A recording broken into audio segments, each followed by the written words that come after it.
નમસ્તે વિદ્યાર્થી મિત્રો, આપણે ધોરણ 10માં વિષય વિજ્ઞાનના પ્રકરણ નંબર 14 ઉર્જાના સ્ત્રોતો 12મા તાસમાં આપ સૌનું હાર્દિક સ્વાગત છે।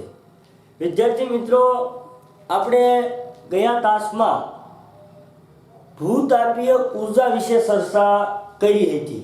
આપણે તેની પહેલાં સમુદ્રમાંથી મળતી ઉર્જાઓ જેમ કે ભરતી ઉર્જા, તરંગ ઉર્જા અને સમુદ્ર તાપીય ઉર્જા વિશે વિસ્તારથી ચર્ચા કરી હતી અને ત્યારબાદ ગયા 11મા તાસમાં આપણે ભૂતાપીય ઉર્જા વિશે ચર્ચા કરી હતી કે ભાઈ ભૂતાપીય ઉર્જા કઈ રીતે પ્રાપ્ત થાય છે અને આ ઉર્જામાંથી વિદ્યુત કેવી રીતે પ્રાપ્ત કરવામાં આવે છે। જેની ટૂંકી માહિતી હું તમને આપું તો કે ભાઈ ભૂતાપીય ઉર્જા માટે જરૂરી એવા ગરમ બિંદુઓ કે ભાઈ ભૂસ્તરીય ફેરફારોને કારણે પૃથ્વીની સપાટીથી ઊંડાઈએ આવેલા વિસ્તારોમાં ખડકો પીગળેલી અવસ્થામાં રસાય છે। ઊંડાઈએ આવેલા ગરમ વિસ્તારોમાં ખડકો પીગળેલી અવસ્થામાં રસાય છે અને આ પીગળેલી અવસ્થામાં રહેલા ખડકો ઉપર તરફ ધકેલાય છે, તેમજ ચોક્કસ વિસ્તારમાં ઘેરાઈ જાય છે, જેને ગરમ બિંદુઓ કહેવામાં આવે છે। અને આવા ગરમ બિંદુઓની મદદથી આપણે ભૂતાપીય ઉર્જા મેળવી શકીએ છીએ। કઈ રીતે? તો કે ભાઈ ભૂગર્ભમાં પૃથ્વીના પેટાળમાં રહેલું પાણી ભૂગર્ભીય જળ જ્યારે આવા ગરમ બિંદુઓના સંપર્કમાં આવે છે ત્યારે ભૂગર્ભીય જળ વરાળમાં રૂપાંતર પામે છે અને આ વરાળને આંતરીને પાઇપ દ્વારા ટર્બાઇન સુધી લાવવામાં આવે છે અને વરાળની મદદથી ટર્બાઇનને ફેરવવામાં આવે છે, જેથી આપણે વિદ્યુત ઉર્જા પ્રાપ્ત કરી શકીએ। આવા ઉર્જા રૂપાંતરણ પ્લાન્ટમાં કોઈ વધારે ખર્ચ પણ હોતો નથી, પરંતુ વિદ્યાર્થી મિત્રો આ પ્રમાણે આપણે ઉર્જા પ્રાપ્ત કરવા માટેના ઉર્જા રૂપાંતરણ પ્લાન્ટના જે સ્થાનો છે એ ખૂબ જ ઓછી મર્યાદામાં છે।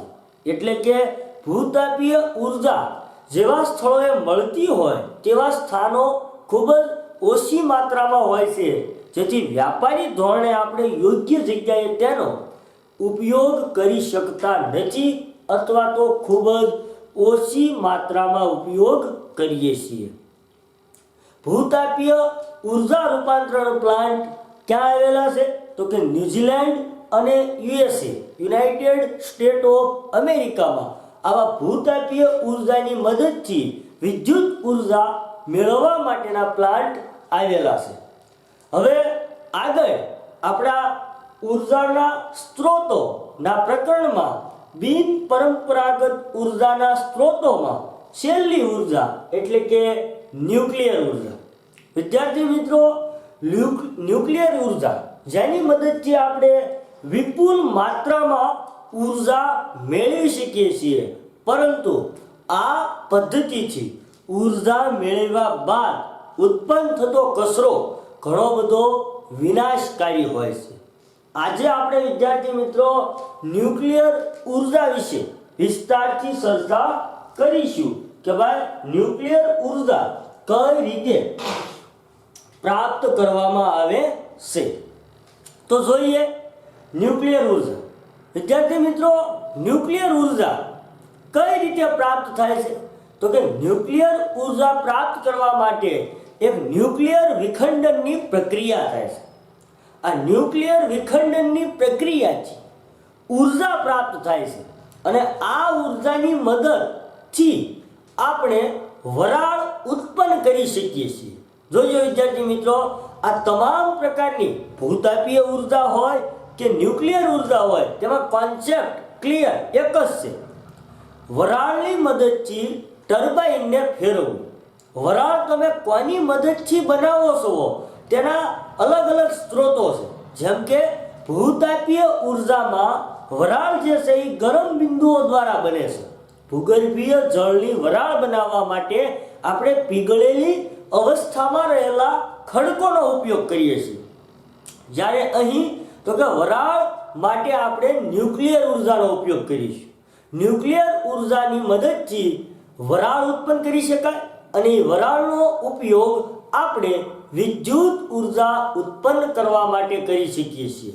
વિદ્યાર્થી મિત્રો, ન્યુક્લિયર પાવર રિએક્ટર વિદ્યુત ઉત્પાદન માટે ડિઝાઇન કરેલા ન્યુક્લિયર પાવર રિએક્ટર કે જેમાં ન્યુક્લિયર વિખંડનની પ્રક્રિયાઓ થતી હોય છે, જેની મદદથી વિપુલ માત્રામાં ઉર્જા મળે છે અને એ ઉર્જાનું વિદ્યુત ઉર્જામાં રૂપાંતર કરી આપણે ઉપયોગી બનાવી શકીએ છીએ.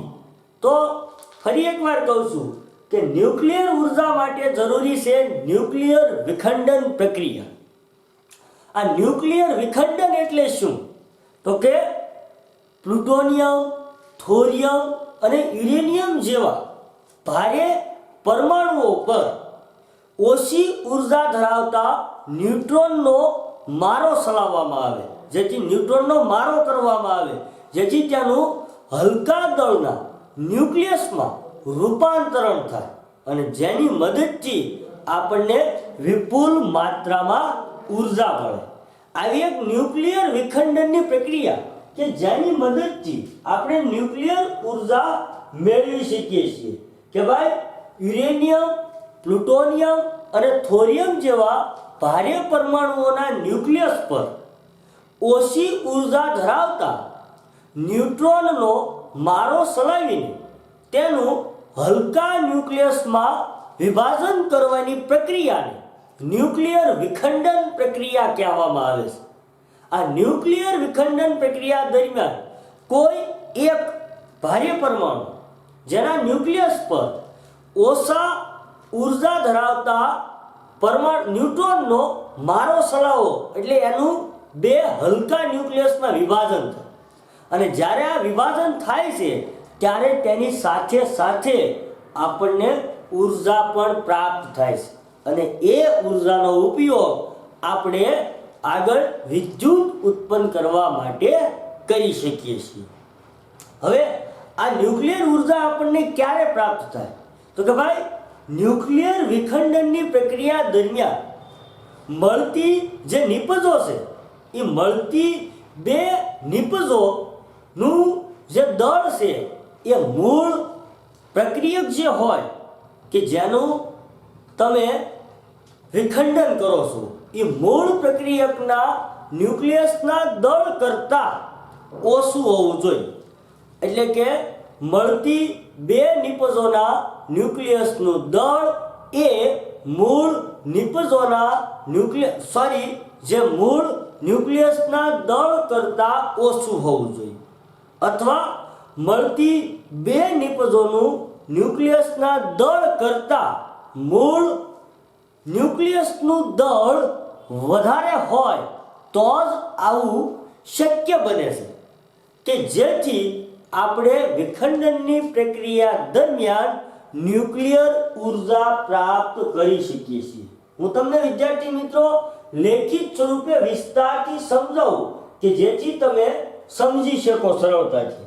સૌપ્રથમ તો ન્યુક્લિયર ઉર્જા માટે જરૂરી એક પ્રક્રિયા કઈ? ન્યુક્લિયર વિખંડન પ્રક્રિયા કે જેની મદદથી આપણે ઉર્જા પ્રાપ્ત કરી શકીએ છીએ.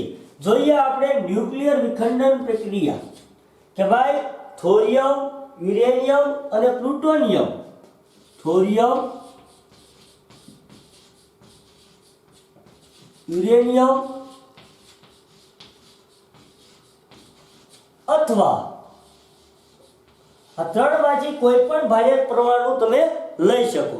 આ ત્રણમાંથી કોઈ પણ એક ભારે પરમાણુ તમે લઈ શકો. આ બધા ભારે પરમાણુએ દળ ધરાવતા પરમાણુઓ છે.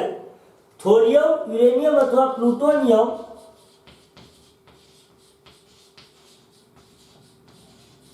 જેવા ભારે પરમાણુઓના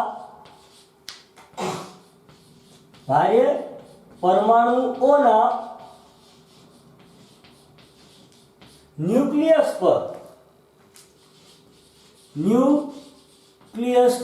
એટલે કે એના કેન્દ્રમાં રહેલ ન્યુક્લિયસ પર ઓછી ઉર્જા ધરાવતા ઓછી ઉર્જા ધરાવતા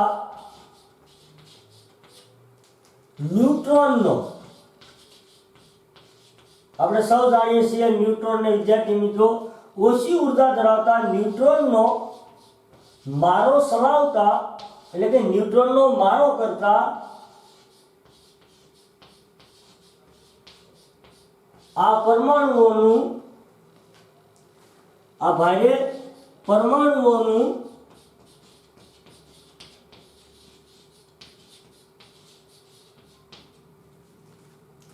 હલકા ન્યુક્લિયસમાં એટલે કે ઓછું દળ ધરાવતા ન્યુક્લિયસમાં, હલકા ન્યુક્લિયસમાં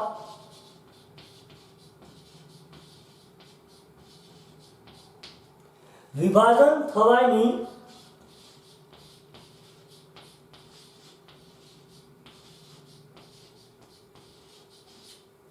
પ્રક્રિયાને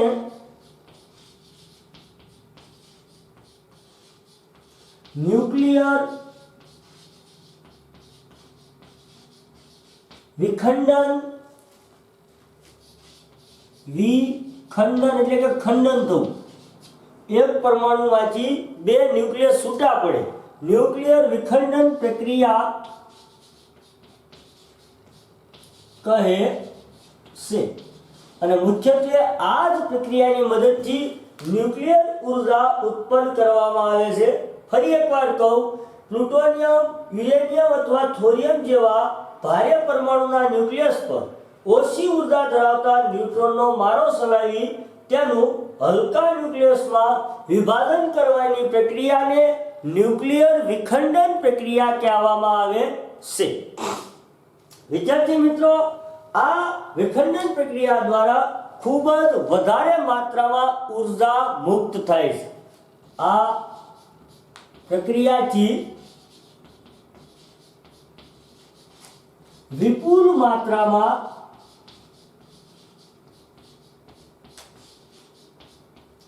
ઉર્જા મુક્ત થાય છે. ન્યુક્લિયર વિખંડનની પ્રક્રિયા દરમિયાન આપણને વિપુલ માત્રામાં ઉર્જા મુક્ત થતી જોવા મળે છે. આ વિખંડન પ્રક્રિયા ક્યારે શક્ય બને?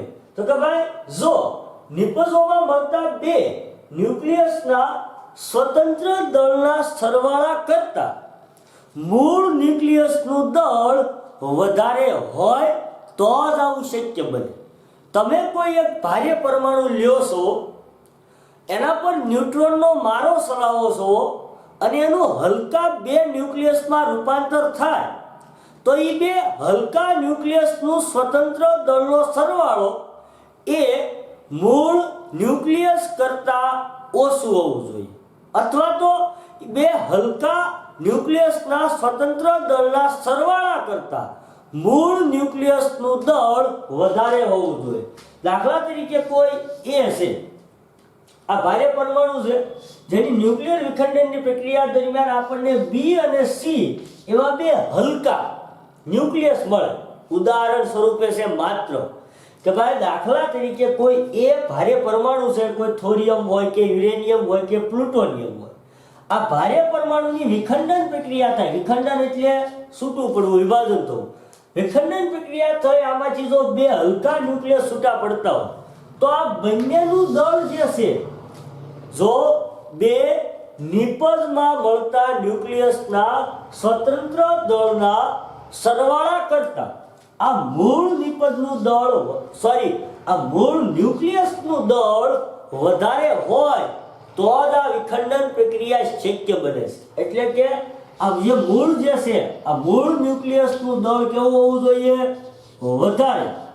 જ્યારે નિપજમાં મળતા બંને ન્યુક્લિયસના દળોનો સરવાળો કરો છતાં પણ એ દળ કેવું હોવું જોઈએ? એના કરતાં ઓછું.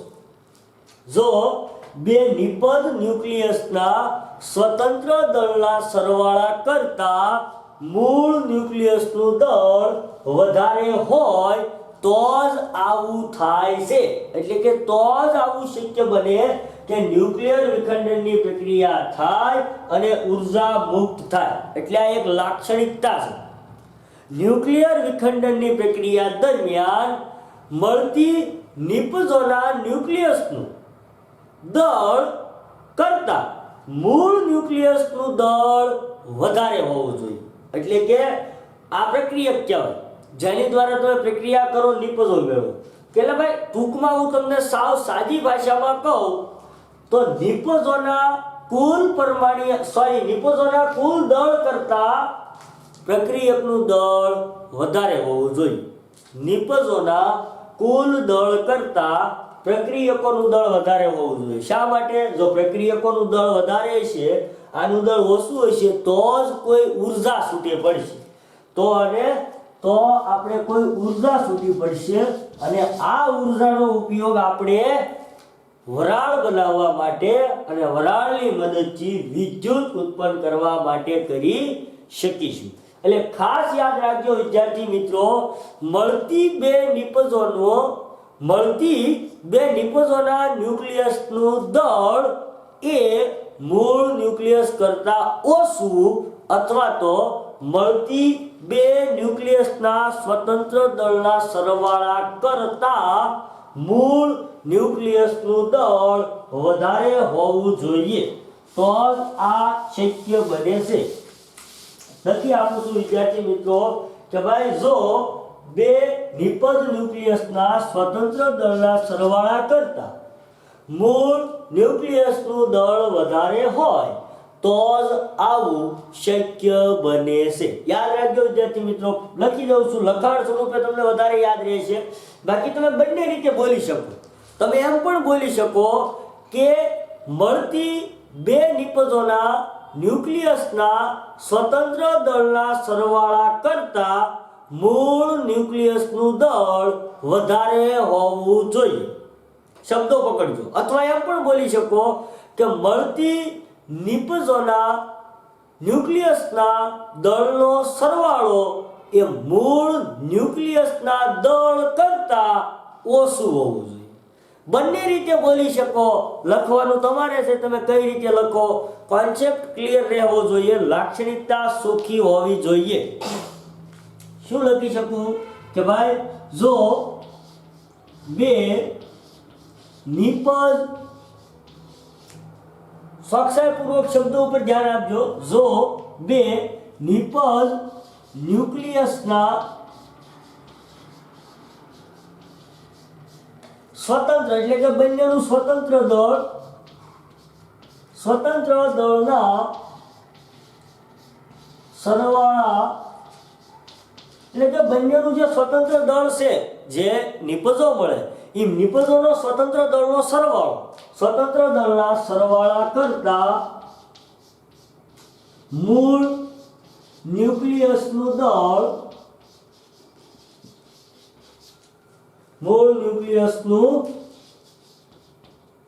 દળ વધારે હોય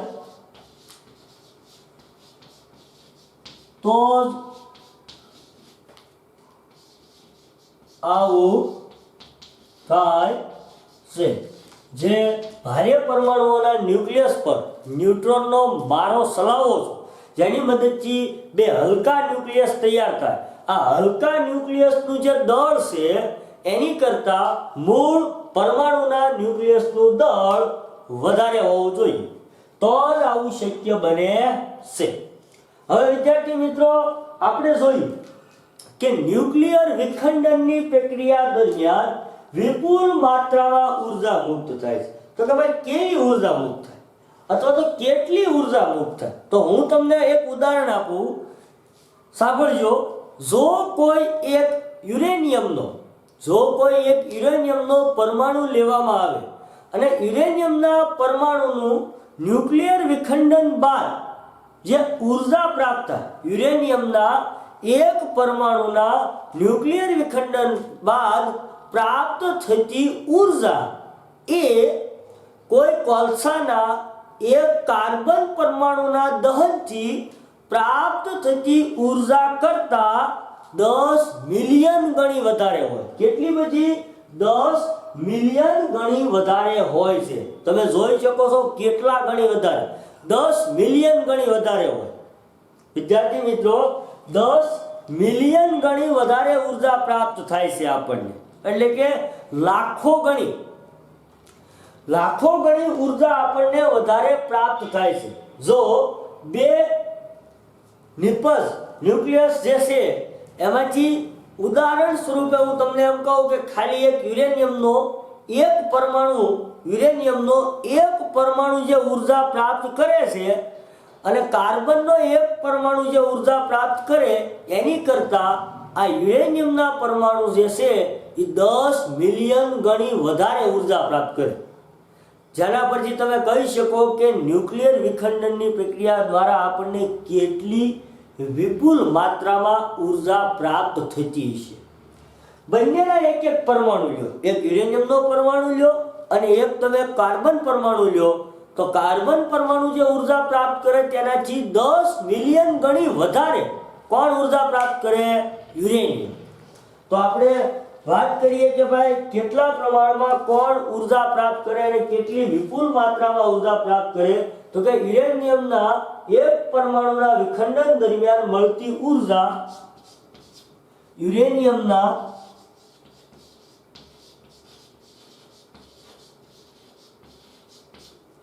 એક પરમાણુના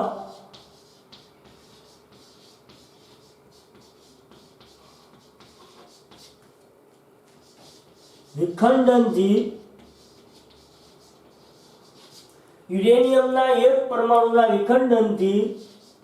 પ્રાપ્ત થતી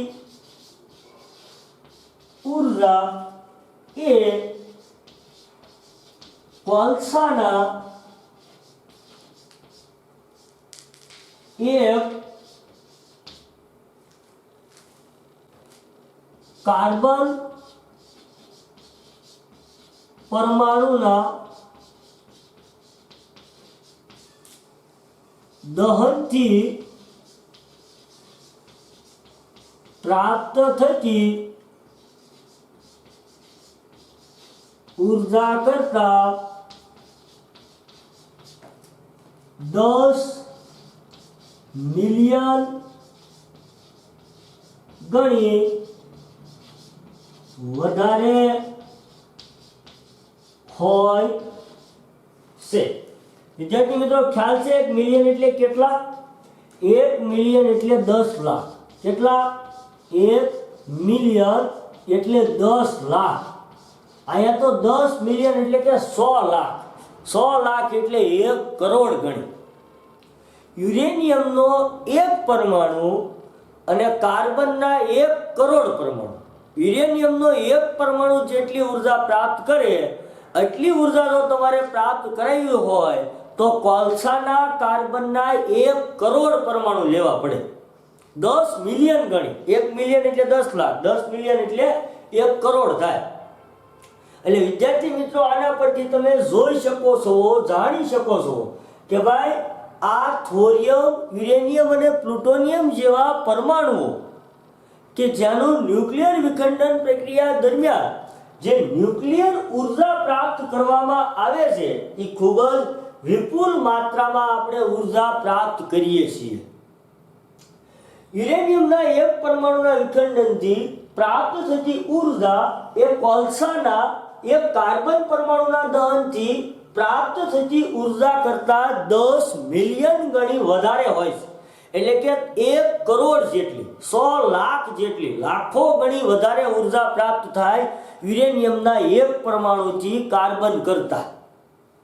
તો આપણે જોઈ શકીએ કે ભાઈ ન્યુક્લિયર વિખંડનની પ્રક્રિયા દ્વારા આપણે વિપુલ માત્રામાં ઉર્જા ઉત્પન્ન કરી શકીએ છીએ. હવે આ ઉર્જાનો ઉપયોગ ક્યાં થાય?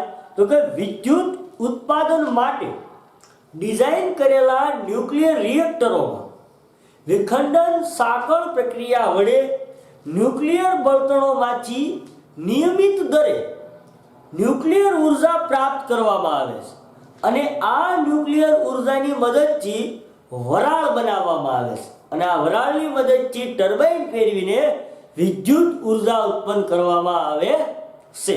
વિદ્યાર્થી મિત્રો આ ન્યુક્લિયર ઉર્જાનો આપણે કઈ રીતે ઉપયોગ કરી શકીએ? તો કે આ ન્યુક્લિયર ઉર્જા જે છે તેને આપણે વરાળ ઉત્પન્ન કરવા માટે ઉપયોગ કરીએ છીએ અને વરાળ ઉત્પન્ન કર્યા પછી વિદ્યુત ઉત્પન્ન કરવા માટે આ ન્યુક્લિયર ઉર્જાનો ઉપયોગ થાય છે.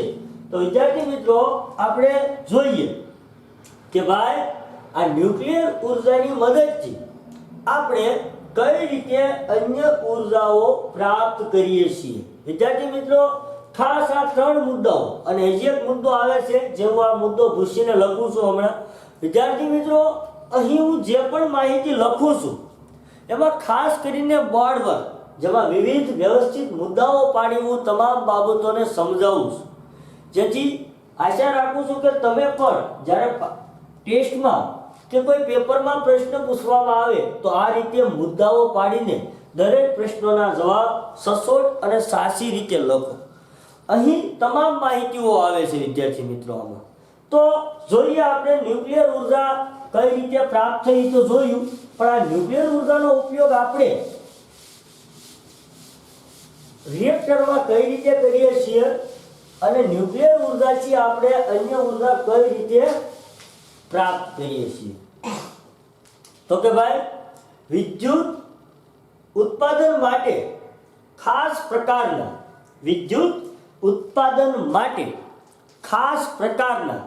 ડિઝાઇન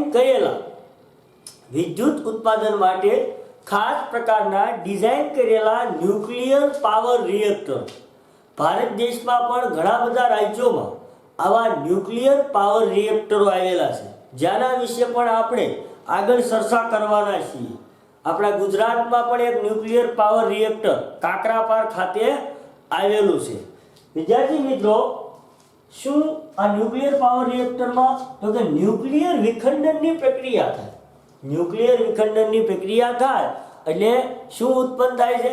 ન્યુક્લિયર વિખંડનની પ્રક્રિયાથી આપણે ન્યુક્લિયર ઉર્જા પ્રાપ્ત કરી શકીએ અને આ ન્યુક્લિયર ઉર્જાની મદદથી વરાળ ઉત્પન્ન કરવામાં આવે અને વરાળ પછી તેનું વિદ્યુત ઉર્જામાં રૂપાંતર કરવા માટે ઉપયોગ થાય છે. કે ભાઈ વિદ્યુત ઉત્પાદન માટે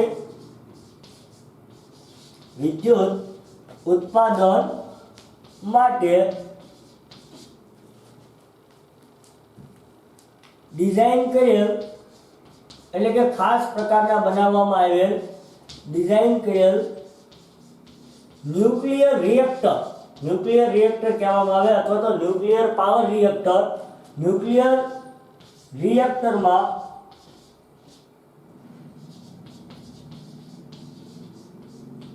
ખાસ પ્રકારના તૈયાર કરેલા ન્યુક્લિયર રિએક્ટરમાં વિખંડન સાંકળ પ્રક્રિયા વડે જે ન્યુક્લિયર વિખંડનની જે સાંકળ પ્રક્રિયા આખી જે પ્રક્રિયા થતી હોય એમાં એ વિખંડન સાંકળ પ્રક્રિયા વડે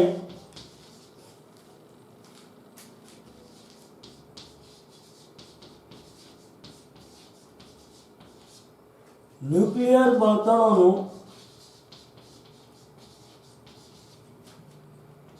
અથવા તો ન્યુક્લિયર બળતણોમાંથી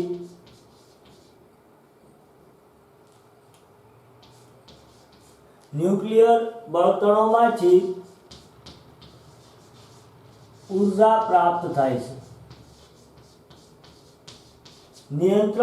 નિયમિત દરે ઉર્જા પ્રાપ્ત થાય છે, જેની મદદથી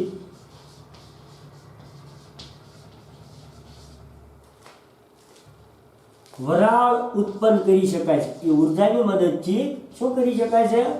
વરાળ ઉત્પન્ન કરી શકાય છે અને પછી વિદ્યુત ઉત્પન્ન કરવામાં આવે છે.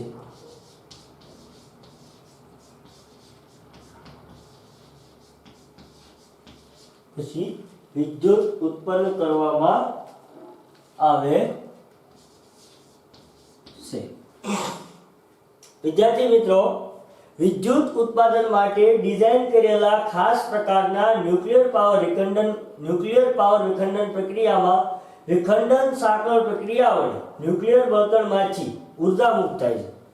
આ મુક્ત થતી ઉર્જાનો ઉપયોગ આપણે વરાળ ઉત્પન્ન કરવા માટે કરી શકીએ છીએ અને વરાળ ઉત્પન્ન કર્યા બાદ વરાળની મદદથી ટર્બાઇન ફેરવી આપણે વિદ્યુત ઉર્જા ઉત્પન્ન કરી શકીએ છીએ. તો વિદ્યાર્થી મિત્રો, આ હતી ન્યુક્લિયર ઉર્જાના બિન પરંપરાગત સ્ત્રોત તરીકે છેલ્લે ન્યુક્લિયર ઉર્જા વિશે આપણે ચર્ચા કરી. ફરી એકવાર હું તમને વિદ્યાર્થી મિત્રો સમજાવું છું. ન્યુક્લિયર ઉર્જા પ્રાપ્ત કરવા માટે વિશિષ્ટ પ્રકારની પ્રક્રિયા કઈ? ન્યુક્લિયર વિખંડન પ્રક્રિયા. કોઈ વિદ્યાર્થી મિત્રો તમને 1-2 માર્કમાં પ્રશ્ન પૂછે કે ન્યુક્લિયર વિખંડન પ્રક્રિયામાં કેવા પરમાણુનો ઉપયોગ થાય, તો લખી શકો થોરિયમ, યુરેનિયમ અને પ્લુટોનિયમ જેવા ભારે પરમાણુઓનો ઉપયોગ થાય. કે ભાઈ ન્યુક્લિયર પાવર રિએક્ટરમાં ન્યુક્લિયર વિખંડનની પ્રક્રિયા કઈ રીતે થાય જણાવો. તો કે ભાઈ થોરિયમ, યુરેનિયમ અને પ્લુટોનિયમ જેવા ભારે પરમાણુઓના ન્યુક્લિયસ પર ઓછી ઉર્જા ધરાવતા ન્યુટ્રોનનો મારો ચલાવવામાં આવે છે, જેથી તેનું હલકા ન્યુક્લિયસમાં વિભાજન થાય છે. આ પ્રક્રિયાને ન્યુક્લિયર વિખંડન પ્રક્રિયા કહેવામાં આવે છે. આ ન્યુક્લિયર વિખંડન પ્રક્રિયા દ્વારા આપણે વિપુલ માત્રામાં ઉર્જા મુક્ત કરી શકીએ છીએ. પણ ક્યારે? આ વિપુલ માત્રામાં ઉર્જા મુક્ત કરવા માટે શું થવું જરૂરી છે? તો કે ભાઈ મળતી 2 નિપજોના ન્યુક્લિયસના સ્વતંત્ર દળના સરવાળા કરતાં મૂળ ન્યુક્લિયસનું દળ વધારે હોવું જોઈએ. મળતી 2 નિપજોના ન્યુક્લિયસના સ્વતંત્ર દળના સરવાળા કરતાં મૂળ ન્યુક્લિયસનું દળ વધારે હોવું જોઈએ, ત્યારે જ આવું શક્ય બને. એટલે કે બંને નિપજોના સરવાળા કરતાં મૂળ પ્રક્રિયકનું દળ વધારે હોય ત્યારે જ આવું શક્ય બને છે. અને વિદ્યાર્થી મિત્રો, આ ન્યુક્લિયર પાવર રિએક્ટરમાં જે ઉત્પન્ન થતી ઉર્જા કેટલી મહત્તમ હોય, તો કે એક ઉદાહરણ દ્વારા સમજી શકીએ કે ભાઈ યુરેનિયમના એક પરમાણુનું ન્યુક્લિયર વિખંડન દરમિયાન પ્રાપ્ત થતી ઉર્જા એ કોલસાના એક કાર્બન પરમાણુના દહનથી પ્રાપ્ત થતી ઉર્જા કરતાં 10 મિલિયન ગણી વધારે હોય. એટલે કે 1 કરોડ ગણી જેટલી વધારે હોય છે.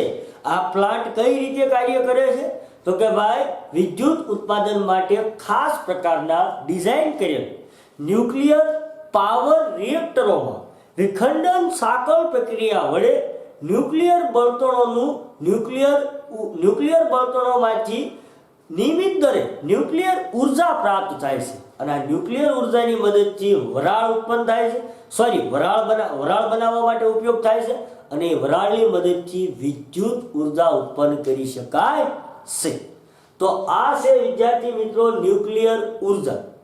વિદ્યાર્થી મિત્રો, ભારત દેશમાં ઘણા બધા સ્થળોએ ન્યુક્લિયર ઉર્જાની મદદથી વિદ્યુત ઉત્પન્ન કરવા માટેના ન્યુક્લિયર પાવર રિએક્ટરો આવેલા છે. અને આ ન્યુક્લિયર ઉર્જાનો બીજી ઘણી બધી જગ્યાએ પણ ઉપયોગ થાય છે. ન્યુક્લિયર ઉર્જા ઘણી બધી ભયજનક તેમજ ખતરા સ્વરૂપ પણ છે. ભારતમાં આવેલા વિવિધ ન્યુક્લિયર પાવર રિએક્ટરો તેમજ ન્યુક્લિયર પાવર રિએક્ટર દ્વારા ઉત્પન્ન થતા ખતરાઓ તેમજ ન્યુક્લિયર પાવર રિએક્ટર તેની સાપેક્ષે ઘણું બધું સુરક્ષિત એવા ન્યુક્લિયર સંલયન પ્રક્રિયા કે જેની મદદથી પણ તમે ન્યુક્લિયર ઉર્જા મેળવી શકો, તેની વિસ્તારથી માહિતી આપણે આવતા તાસમાં અભ્યાસ કરીશું. આજે આપણે શું ભણ્યા?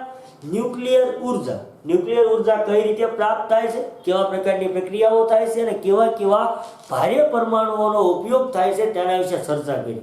આગળના તાસમાં આપણે શેની વાત કરીશું? તો કે ભાઈ ભારતમાં આવેલા વિવિધ સ્થળોએ આવેલા ન્યુક્લિયર પાવર રિએક્ટરો તેમજ ન્યુક્લિયર પાવર રિએક્ટરમાં આપણને જે ખતરો ઉત્પન્ન થાય છે તે કેવા પ્રકારનો ખતરો ઉત્પન્ન થાય છે તેના વિશે, ન્યુક્લિયર પાવર રિએક્ટરમાં રહેલી મુશ્કેલીઓ વિશે, તેમજ છેલ્લે આપણે ન્યુક્લિયર પાવર રિએક્ટરમાં જે ન્યુક્લિયર વિખંડનની પ્રક્રિયા થાય છે તેના કરતાં વધુ સુરક્ષિત એવી ન્યુક્લિયર સંલયન પ્રક્રિયા વિશે આપણે ચર્ચા આગળના તાસમાં કરીશું. અસ્તુ.